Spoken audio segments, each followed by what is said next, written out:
महा विपदपूर्ण एवं गुरुत्वपूर्ण समस्या घेर डुकुरा गोष्ठी स्वास्थ्य केन्द्र आवश्यक डाक्तर एवं जंत्राश नथिबारु रोगी को पठा जाउछि पीआरएम मेडिकल को।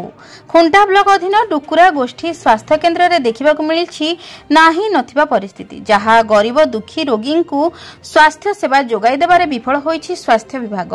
खुंटा एवं बड़साही ब्लॉक रो हजार हजार रोगी प्रत्येक दिन परीक्षा निरीक्षा करबाकु एवं चिकित्सित हेबा पय आसुछन्ति। बड़ दुख एवं परितापर विषय एठारे विपद संकुल अवस्था छात सबु फाटी तले पड़ुछि। वर्षारे पानी झरुछि। वर्तमान काम चला डाक्तर नर्स एवं रोगी केही शांति रे निश्वास नहीं पारुनाहंती।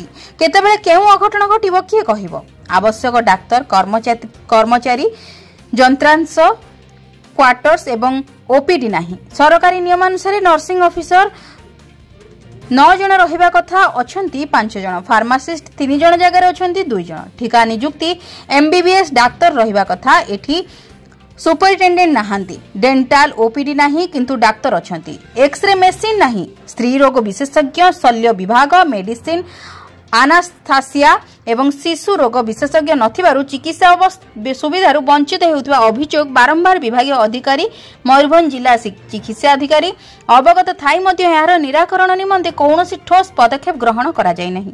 एही सब समस्या पई विभिन्न समय रे विभिन्न अप्रीतिकर परिस्थिति सृष्टि होइथिबा देखिबाकु मिलछि। ओडिशार डबल इंजिन सरकार मान्यवर लोकप्रिय मुख्यमंत्री मोहन चरण माझी एही अव्यवस्था घेर थिबा डुकुरा गोष्ठी स्वास्थ्य केन्द्र प्रति दृष्टि देले ए अंचलर हजार हजार गरीब दुखी रोगी उपकृत हेबे। खुंटारू निरंजन महांतଙ୍କ रिपोर्ट, जन अधिकार लाइव।